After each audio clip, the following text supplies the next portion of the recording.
Madame, Monsieur, bonjour. En 2015, il y a tout juste 10 ans, naissait la zone de secours Luxembourg, de 16 casernes de pompiers et ambulanciers gérées de manière indépendante, avec certes des collaborations, mais aussi parfois un petit esprit de concurrence, il faut bien le dire. On est passé à 17 postes regroupés sur une seule zone, avec un seul encadrement, un seul commandement, une seule assemblée politique à l'échelle de la province de Luxembourg. Alors quel bilan peut-on aujourd'hui tirer de cette réforme importante? Les interventions ont-elles gagné en temps et surtout en efficacité? Qu'en est-il du recrutement, des préventions, des formations aussi? On voit ça avec nos invités et on commence avec vous, Vincent Manus. Bonjour. Vous Bonjour. êtes celui qui est là depuis le début à la présidence de la zone de secours Luxembourg, réélu et reconduit pour 6 ans. Quelle était à vos yeux la plus grande avancée de cette zone unique? Mais je crois qu'il faut se rendre compte de ce que c'était au début, hein. Vous l'avez rappelé, Christophe, 16 casernes, 16 commandants de leur poste. Aujourd'hui, il n'y a plus qu'un seul commandant qui doit gérer l'ensemble de ces troupes. Au début, eh bien, chaque bourgmestre aussi devait lâcher un peu de sa compétence, puisque chaque commandant répondait à son bourgmestre, qui est toujours responsable de la sécurité sur son territoire.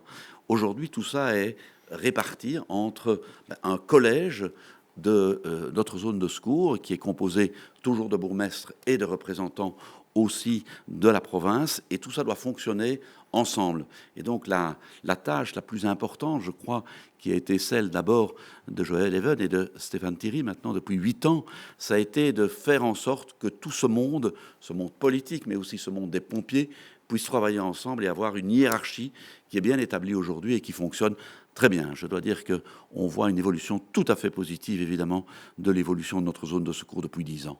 Stéphane Thierry, vous êtes le commandant de cette zone unique de secours. Le jour du vote, il y a 10 ans, et de la création de cette zone unique en province de Luxembourg, il y avait 9 casernes sur 16 qui étaient au rouge, dans l'incapacité d'envoyer du personnel à l'extérieur. Cet après-midi, vous avez une idée du nombre de casernes rouges? Aujourd'hui, après-midi, 0 caserne rouge, c'est une certitude, puisque on a énormément professionnalisé. Donc la journée, on a une base de professionnels qui nous permet de garder la tête hors de l'eau et donc d'assurer la majorité de nos missions. Bien sûr avec un apport de volontaires, mais ça nous évite justement d'avoir des périodes en journée où aucun secours n'est possible. Donc voilà, c'est presque une certitude. Là maintenant, s'il n'y a pas de mission, 0 caserne rouge. C'est une des forces aussi de cette mise en place de zones de secours. Olivier Schmitz, comme gouverneur, vous avez fait de la sécurité un peu le cœur de votre mandat. Cette zone de secours plus professionnelle, mieux préparée, c'est un constat que vous partagez? Oui, et avec ma casquette de gestionnaire de crise, on peut évidemment jeter un petit coup d'œil dans le rétroviseur sur ce qui s'est passé par exemple en 2021 et sur une crise de cette ampleur-là qui touche un grand nombre de communes de notre province. Se dire que j'ai eu la chance de pouvoir gérer cela avec un seul interlocuteur, ne pas devoir négocier avec 16 organisations qui doivent se renforcer l'une l'autre, c'est évidemment une immense chance. Et je le mesure aussi en écoutant mes collègues wallons, mes collègues flamands, qui, eux, doivent gérer au sein de leur province plusieurs zones de secours. J'ai une chance immense de pouvoir compter sur un seul interlocuteur. On aura l'occasion de reparler évidemment aussi de la possibilité de ce que vous avez mis en place en termes de formation. Coralie Bonnet, députée provinciale en 2015 lors de l'émission spéciale. La province n'était pas à la table de cette émission spéciale, de ce débat, et depuis les choses ont changé. La province est vue contrainte par le législateur de financer davantage les zones de secours. L'augmentation du budget s'est concrétisée selon vous par une augmentation de services? Alors évidemment, quand on met en commun les moyens, il y a déjà des avancées qui sont importantes et le bourgmestre d'Arlon, président de la zone, le commandant et le gouverneur le constatent de manière opérationnelle. Le bond qui a été fait par cette mise en commun, cette harmonisation et ces synergies, il est évidemment à constater, on s'en réjouit. Et bien sûr, la portée provinciale et le financement provincial qui a lui pu augmenter au fur et à mesure de ces 10 ans, ou même singulièrement les 5 dernières années, cela a aussi pu permettre des synergies entre nos deux institutions. Nous avons deux institutions qui sont relativement semblables, ne fût-ce qu'en termes d'équivalent temps plein, répartis aussi dans les 43 communes, avec des missions sur l'ensemble du territoire.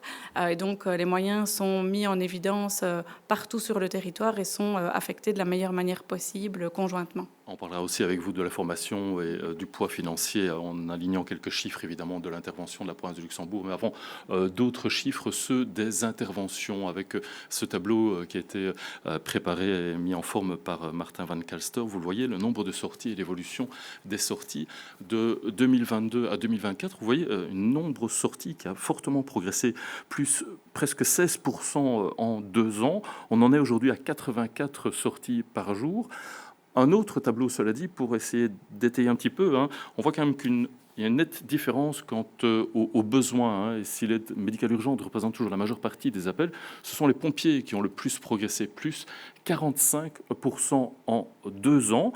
Et si on va encore un petit peu plus loin dans l'analyse des chiffres, et je vous inviterai à regarder sur notre site internet, il y a tout le tableau avec le nombre d'interventions caserne par caserne. J'en ai retenu 3. C'est les plus fortes progressions. 2024, plus presque 140% pour la caserne d'Aubange, Étal 65%, Arlon plus 50%. Stéphane Thierry, comment attribuez-vous ces augmentations-là, notamment et singulièrement sur les sorties pompiers? Alors, sur l'AMU, c'est une généralité. Toutes les zones de secours y sont confrontées. Le nombre de missions ambulances augmente d'année en année. Sur la partie pompier, il y a un facteur majeur, c'est l'évolution climatique. L'augmentation et le pourcentage énorme que l'on constate est majoritairement lié à des inventions qui sont de type soit inondation, soit incendie en milieu naturel. Et ça se répercute sur les communes que vous venez de citer. Donc si on prend Aubange, Aubange a été énormément impacté à 2 reprises par des inondations, ce qui explique donc cette augmentation sur la commune d'Aubange. Est-ce qu'on peut expliquer aussi les sorties davantage plus importantes du côté des pompiers par le maillage et la réorganisation même de la zone de secours, où finalement maintenant il y a davantage de casernes qui sortent au même moment pour un même objectif? Non. Dans le passé, si 3 casernes sortaient sur une intervention, chacune des casernes se comptabilisait une intervention. Depuis 2018, c'est une intervention. Donc, quels que soient les moyens qui sont envoyés, vous pouvez avoir 4 postes qui vont aller sur une intervention. Dans la comptabilisation des missions, ce sera une intervention. Alors en termes, ça c'est en termes de nombre évidemment, la question principale que le citoyen se pose, c'est en termes de durée d'intervention. Est-ce qu'on peut dire que la zone a permis d'accélérer, d'améliorer ce temps d'intervention en province de Luxembourg? Oui, certainement. Et je voudrais, Christophe, rappeler simplement ceci, et Stéphane le disait lors de la dernière réunion de notre conseil, notre zone de secours, en 2024, il n'y a pas eu une plainte d'un citoyen parce que les choses se sont mal passées, parce qu'ils n'ont pas été contents de l'intervention des pompiers. Donc je voudrais vraiment ici profiter de l'occasion pour les remercier, mais vraiment du fond du cœur, de la qualité professionnelle. C'est marqué sur tous les véhicules du respect que nos pompiers ont pour nos citoyens, et ça c'est particulièrement important. Pas une seule, je ne veux pas dire, alors, parler quand vous de dites bavure, mais pas une plainte officielle, parce qu'on voit quand même ça et là, hein, sur les réseaux sociaux, notamment Stéphane Thierry, vous êtes confronté à ça, à des remarques, des réflexions sur le fait que les pompiers prennent encore trop de temps pour intervenir. On a vu ça récemment sur gros incendies, sur la commune de Manet. On a le sentiment que ça prend du temps. Il y a une différence parfois aussi entre la perception qu'on a sur le terrain et le temps effectif? Ah oui, tout à fait. Et il faut le comprendre. Le citoyen qui est confronté à un incendie ou à une demande de secours, voilà, lui, il veut que ce soit tout de suite. Mais je confirme ce que le président vient de dire. Officiellement, sur l'année 2024, on a reçu 0 plainte. Ce qui n'empêche pas, en effet, sur les réseaux sociaux, que certaines interventions soient parfois critiquées ou mises à mal. Mais très majoritairement, ce sont, on va dire, les spectateurs qui vont amener leurs commentaires. Mais même si on en avait quelques-unes sur une année, sur les 31 000 missions que l'on a réalisées sur une année, je pense que le taux de service et le taux de qualité, il est quand même exceptionnel voilà, au sein de la zone de secours Luxembourg. De ce que vous entendez, Olivier Schmitz, en tant que gestionnaire de crise, mais aussi au contact régulier avec les autres gouverneurs de Luxembourg, la province de Luxembourg, vous en discutez un petit peu de cette situation, et si vous devez faire un comparatif? Non, oui, on en discute beaucoup. On se voit tous les mois avec mes collègues sur ces enjeux liés à la sécurité civile. Mais je pense qu'une de nos fiertés, c'est quand même d'avoir réussi à résoudre une équation très très complexe d'un territoire aussi vaste que celui de la province de Luxembourg. Un maillage intelligent, mais aussi d'autres types de solutions. Je pense que le fait d'avoir une centrale d'appel propre à la zone a permis de gagner au niveau des délais de mise en route, au niveau des délais d'alerte. On a plus de disponibilité au niveau des départs. Et donc, toute cette organisation interne, et je ne parle pas ici des situations de crise, mais toute cette organisation interne en routine permet effectivement de gagner beaucoup de temps. Et j'y ajoute aussi les nombreuses collaborations que le commandant a nouées à la fois avec les zones voisines, dans la province de Liège et de Namur, mais aussi nos voisins français et luxembourgeois. Ce sont des nouveautés par rapport à ce qui se faisait avant et qui ajoutent à notre capacité. Alors l'organisation, vous l'avez dit, c'est évidemment du personnel, c'est du matériel, on va toucher un mot d'ici quelques instants, ce sont aussi des casernes, un maillage, dites-vous, Olivier Schmitt. Demain vendredi est inaugurée la nouvelle caserne de Florenville, Vincent Manu, c'est la première nouvelle caserne depuis la création de la zone de secours Luxembourg. Ça illustre un peu aussi cette finalement reprise des casernes qui appartenaient jusqu'ici aux communes par la zone. Ça, quel avantage ça? Mais je crois qu'on a une meilleure vue de ce qui se passe. Et puis, vous savez, il y a des casernes dans lesquelles on avait peut-être un peu de difficulté à aller. Et puisqu'on va inaugurer Florenville, on aura l'occasion de le répéter. La caserne de Florenville était une caserne qui nécessitait absolument soit une rénovation complète. Ici, ça n'a pas été le cas, ce n'était pas possible. On a construit une nouvelle caserne. On a marqué notre accord pour une nouvelle caserne à Marche. Et on est en train de continuer ce plan. Et l'avantage, évidemment, d'avoir une zone unique, c'est maintenant d'avoir quelqu'un, c'est Arnaud Meurens, dont je souligne d'ailleurs le travail énorme qu'il fait au niveau logistique. On a un programme sur la rénovation des casernes pour les 10 ans qui viennent. Et donc, au niveau budgétaire, c'est également plus facile, évidemment, de pouvoir travailler petit à petit à la rénovation de toutes les casernes. Et tous nos pompiers savent quel est le plan que nous avons pour les X années qui viennent. Je crois que c'est également très important. Cela dit, vous l'avez dit, les communes jusqu'ici étaient un peu maîtres à bord. Les casernes sont reprises petit à petit. Elles ne sont pas encore toutes, si je me trompe. Virton, par exemple, a été remise tout récemment. Oui, on en a encore reprises 4 ou 5 il y a une quinzaine de jours. Il nous en reste encore environ la même chose pour les mois qui viennent.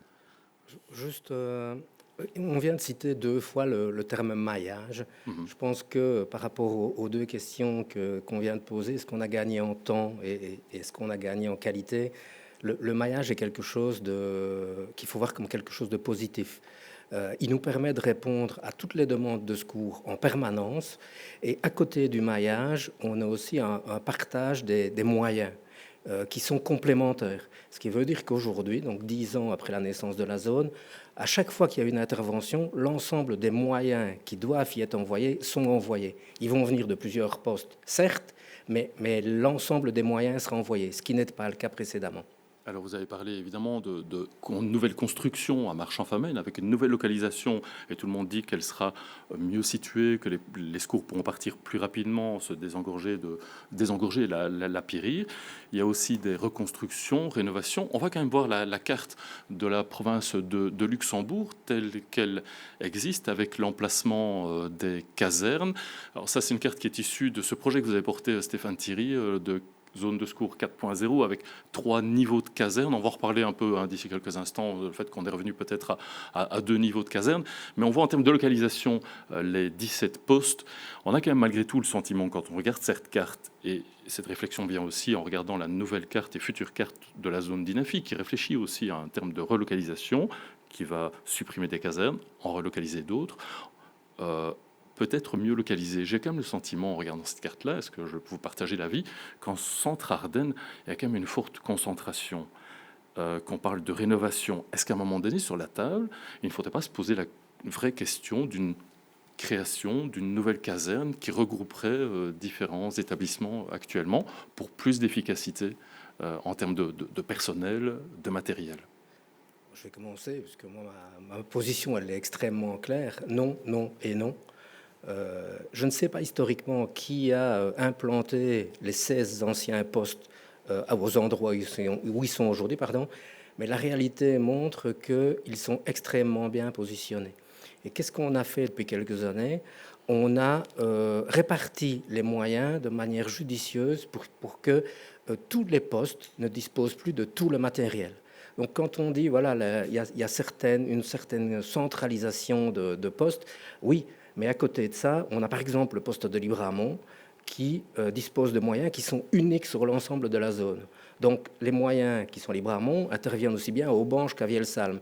Et c'est ça qui est important. Ce n'est pas la localisation même des postes sur une carte, c'est les moyens une trop qui sont... forte concentration, pour être très clair, aussi sur la zone de Bouillon, Palaiseau, Bertry, Neuchâteau et Libramont aussi.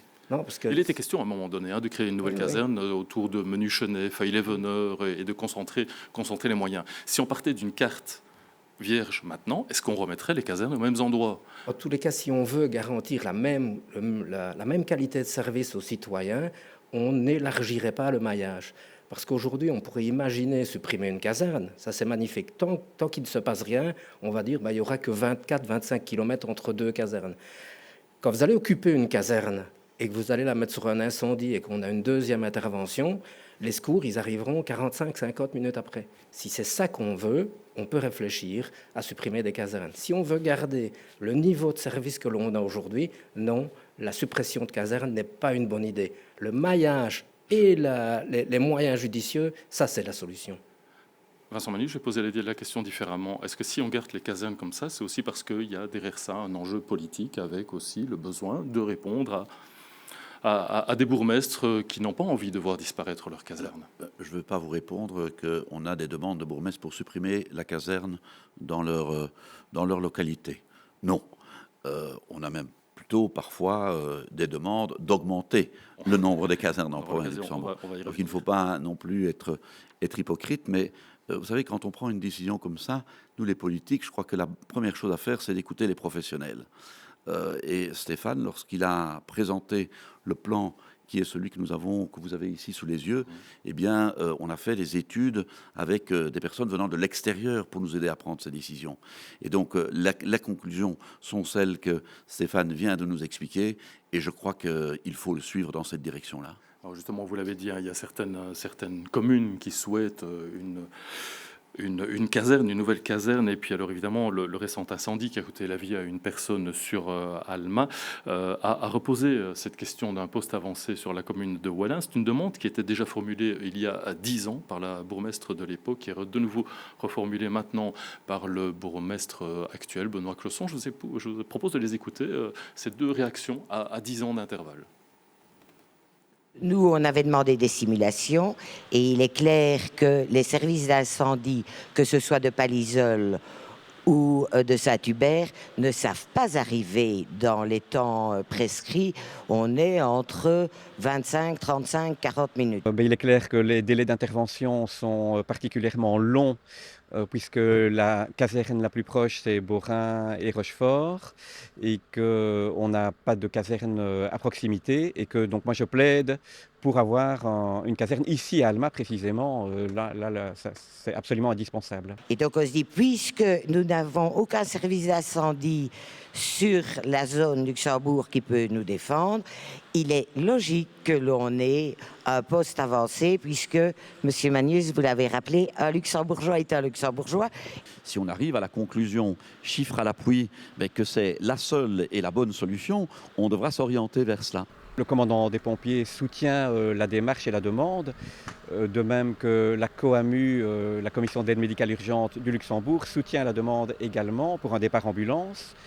Mais voilà, il y a encore des blocages, des résistances et évidemment, il faut trouver les budgets. Vincent Manus, vous avez dit, si on arrive à prouver chiffre à l'appui que c'est la bonne solution, il faudra s'orienter vers ça. On n'a pas encore eu les chiffres suffisamment? C'est-à-dire qu'on a fait ces études et puis les conclusions sont celles que Stéphane vient de nous expliquer. Donc voilà, on n'est pas encore convaincu, mais on est en train d'écouter en tout cas la demande de Wallin, et je crois qu'il y avait même une visite qui avait été prévue sur place par notre commandant pour aller voir un petit peu les situations que le bourgmestre de Wallin souhaitait nous présenter. Qu'est-ce qui bloque encore pour le moment? On entend Benoît Closson dire qu'il y a des résistances, Stéphane Thierry.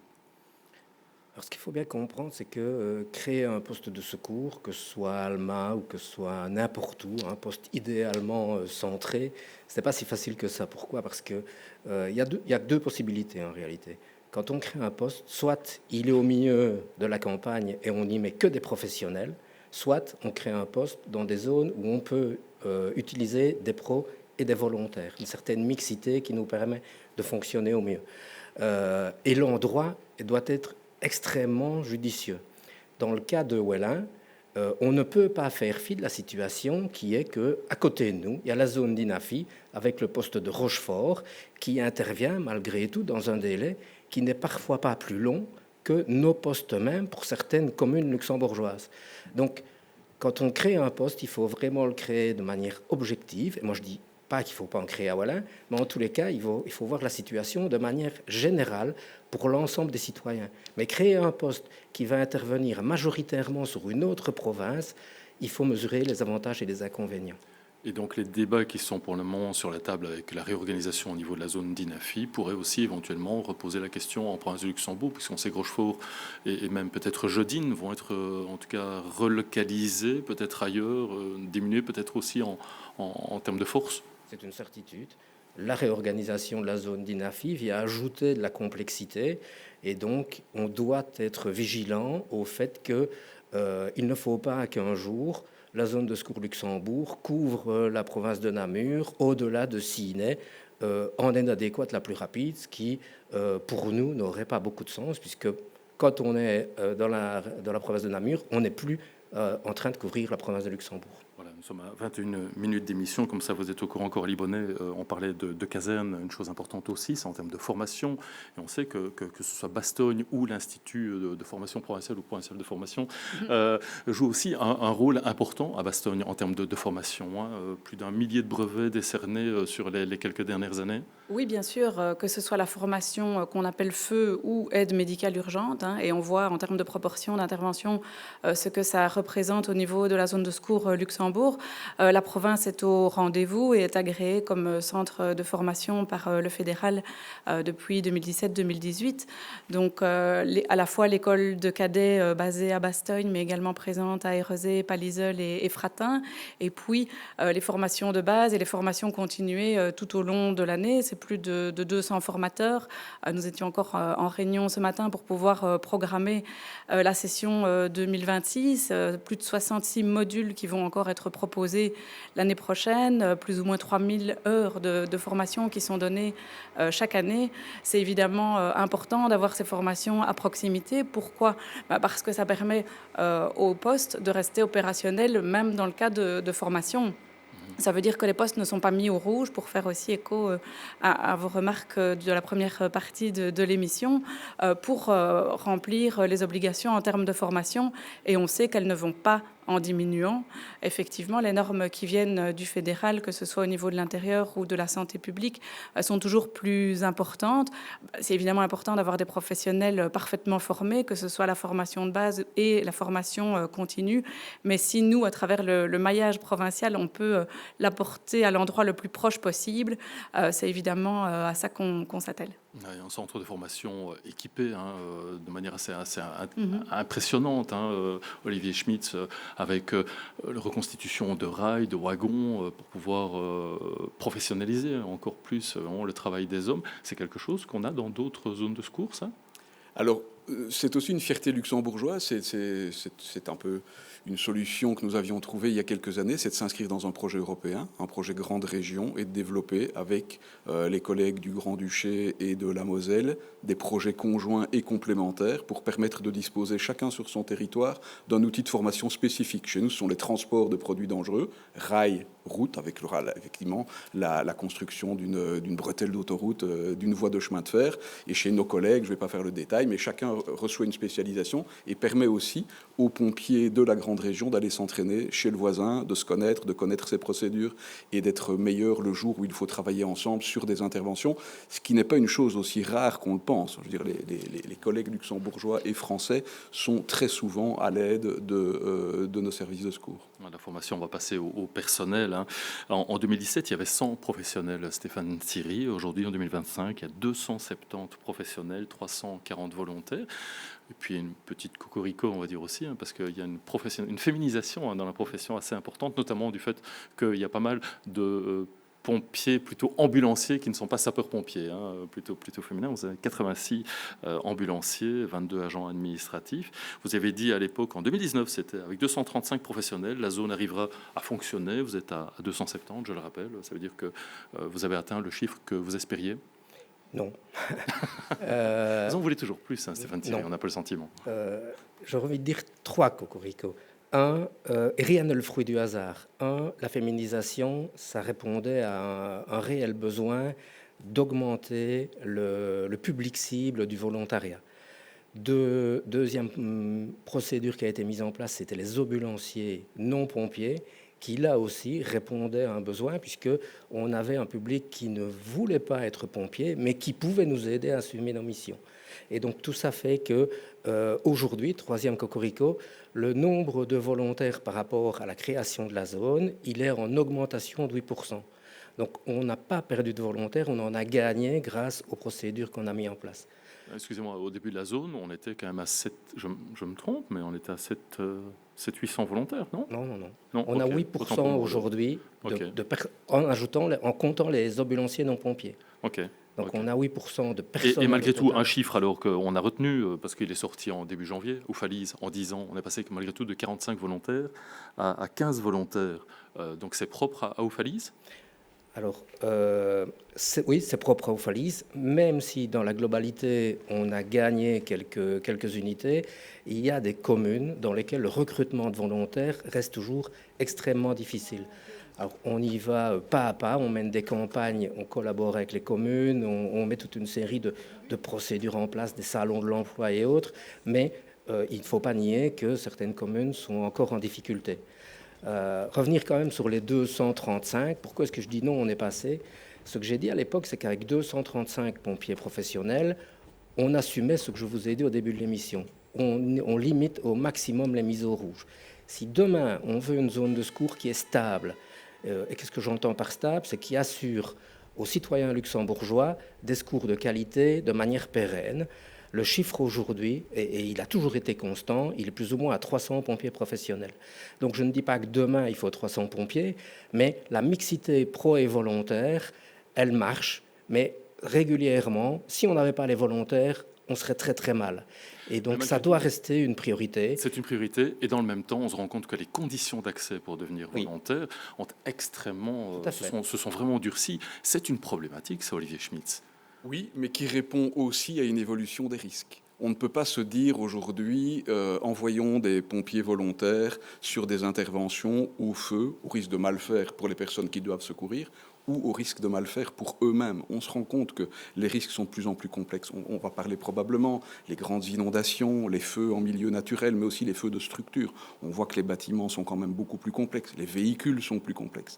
Donc il faut trouver un juste équilibre, et je ne suis pas partisan d'une désescalade en matière de formation. Par contre, c'est sûr qu'on doit tenir compte aussi dans l'engagement du volontaire, des impacts pour leur vie personnelle. Au risque qui est de moins en moins de volontaires qui frappent à la porte. Il faut trouver le juste équilibre. Mais on ne peut pas envoyer des volontaires prendre des risques pour eux-mêmes. Voilà. Le juste équilibre, ça pourrait passer éventuellement par des missions assurées, des missions différentes que l'on pourrait éventuellement attribuer à des volontaires qui seraient envoyés sur le terrain pour pouvoir les faire accéder peut-être, je vous vois acquiescer. Je pense que faire évoluer le statut de volontaire en volontaire 2.0, et je pense que c'est même comme ça que c'est libellé dans la déclaration de politique fédérale, c'est essentiel. Il peut y avoir aussi cette attractivité à travers des missions que peut rendre le volontaire simplement parce qu'il a les compétences dans son métier.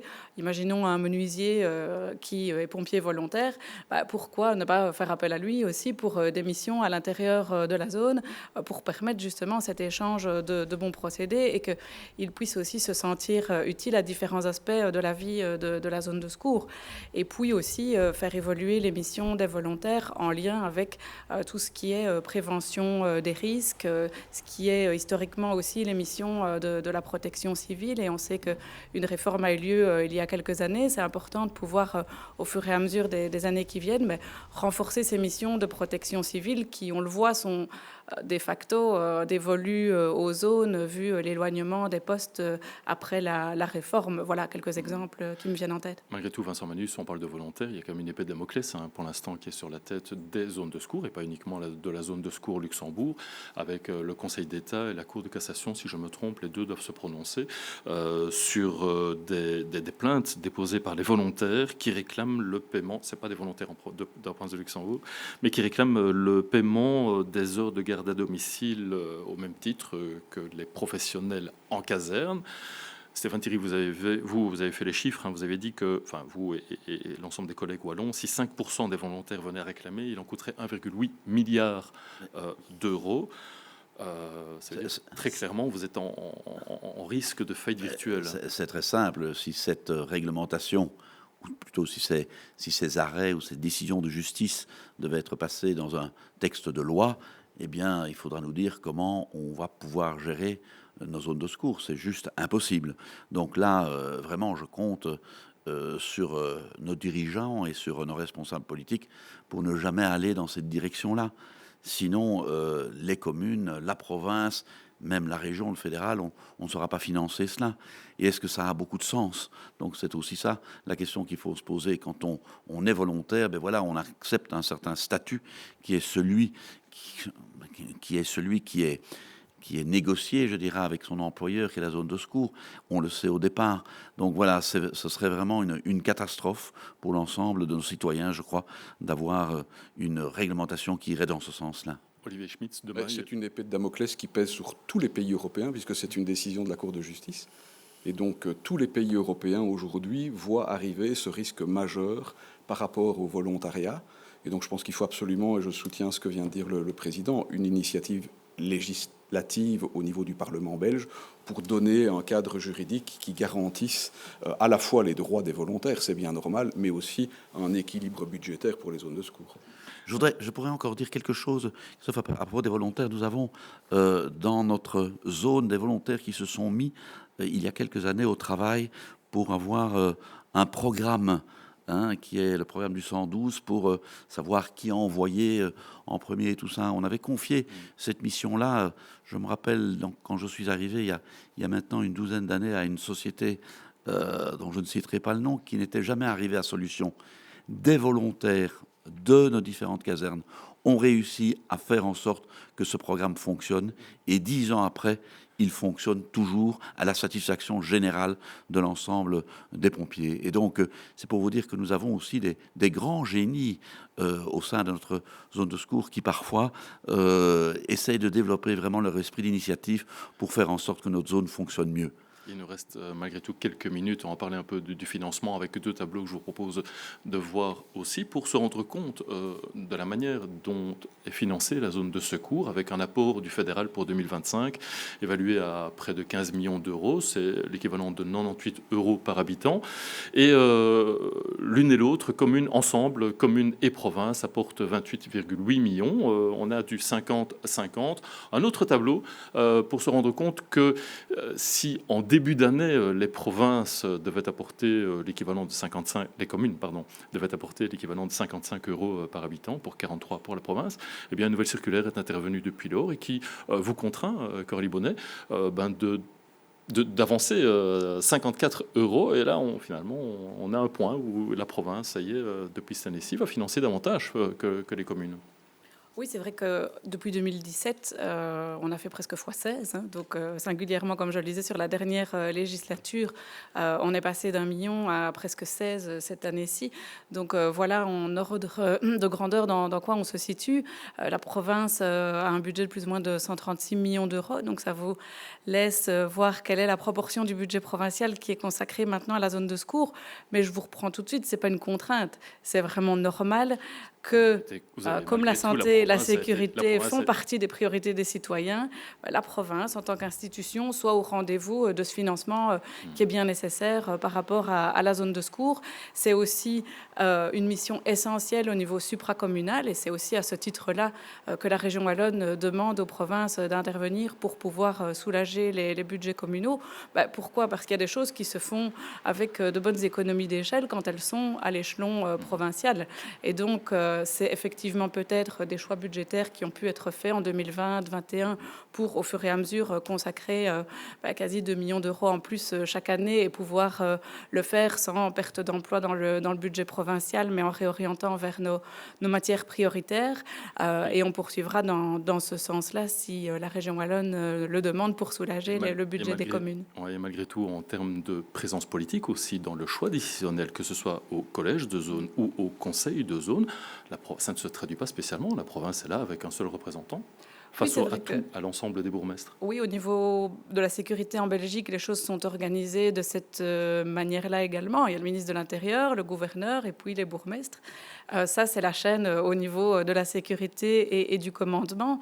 L'action de la province, elle se révèle évidemment dans, tous les autres aspects. Et c'est pourquoi la province peut apporter l'expertise, que ce soit au niveau des bâtiments, au niveau des questions des ressources humaines, pas du matériel opérationnel pompier en tant que tel, mais du reste du matériel. Je pense notamment à la question informatique. Et on sait que le défi est grand. Eh bien, nos services informatiques sont parfaitement intégrés. Ça fait longtemps qu'il n'y a plus de marché public séparé pour le service informatique provincial et celui de la zone de secours. Au quotidien, ce sont de bons exemples de synergie qui permettent les économies, qui permettent de répondre aux besoins opérationnels par ailleurs. Et je ne suis pas peu fière de le dire, mais je le dois aussi à nos prédécesseurs. La province de Luxembourg et la zone de secours Luxembourg est souvent prise en exemple dans les autres régions de Wallonie, à tout le moins. Le gouverneur ne me contredira pas, mais c'est facile aussi pour nous de pouvoir donner ces exemples-là. Une zone, une province, le même territoire, c'est cohérent et on a déjà des réussites derrière nous. Je vous donnerai l'occasion, monsieur le gouverneur, de terminer sur aussi ce qui a été mis en place au niveau de Lux Respond, c'est tout ce travail de sensibilisation aux différents partenaires. Mais avant ça, Stéphane Thierry, un mot sur le matériel. On le sait évidemment, la zone s'est équipée de drones, de bateaux, de nouveaux véhicules répartis selon un maillage, vous l'avez déjà expliqué. Mais alors, je vais vous demander simplement de commenter le véhicule que vous allez voir maintenant ici. Ce sont des images qui nous ont été fournies par quelqu'un de la zone. C'est un tout nouveau véhicule. Alors, il est unique en son genre, 30 secondes. Oui, il est unique en son genre. C'est ce qu'on appelle un VPIP. Et donc, c'est un véhicule qui va révolutionner la manière dont on organise les secours, puisque son objectif, comme on a fait dans plein d'autres projets, c'est qu'il soit polyvalent. Donc, je vais juste prendre un exemple que tout le monde va comprendre. Avant, chaque véhicule avait sa fonction. Un VPIP, c'est un camion qui est un logistique, une autopompe, une citerne. Et suivant sa mission, on lui met le nombre d'hommes à l'intérieur qui correspond à la mission. Donc un seul véhicule va en remplacer plusieurs. Ouais, un véhicule, ça vous ne l'avez pas dit, qui était entièrement conçu par la province de Luxembourg, voulu par la province de Luxembourg, et qui va servir d'exemple pour d'autres zones. Olivier Schmitz, rapidement et en 30 secondes, Lux Respond, on a pas mal parlé de prévention. C'est aussi un travail important que vous menez ici tout récemment auprès des agriculteurs, des mouvements de jeunesse, du patrimoine même, tout récemment, de la Fédération Eureka Wallonie encore, ai-je vu, ça doit déboucher tout ça concrètement sur quoi en 30 secondes? Mais concrètement, c'est pour répondre à ce que le commandant disait tout à l'heure. Aujourd'hui, le risque, il est lié au changement climatique. C'est plus un choix. Nous devons être des acteurs de la réponse par rapport à ce risque climatique. Nous allons avoir plus d'inondations. 41% de notre population luxembourgeoise est soumise au risque d'inondation. Au risque de feu, 30% de notre territoire est soumis au risque de feu. Comment faire? On doit évidemment améliorer les services de la zone, on vient d'en parler, mais on doit aussi gagner en résilience. Chacun doit aujourd'hui accepter de se préparer en faisant preuve de prévention, d'avoir conscience du risque qui nous entoure, d'y donner une réponse pour être plus fort et de trouver d'autres acteurs. Parce que les moyens, ils sont à la zone, mais ils sont aussi chez vous, chez moi, à l'école et dans toutes les organisations de la province. Merci à vous, merci à tous les quatre d'être venus sur ce plateau. Merci aussi à l'équipe et à Corentin Plateau à la réalisation aujourd'hui. Passez une belle soirée, à bientôt.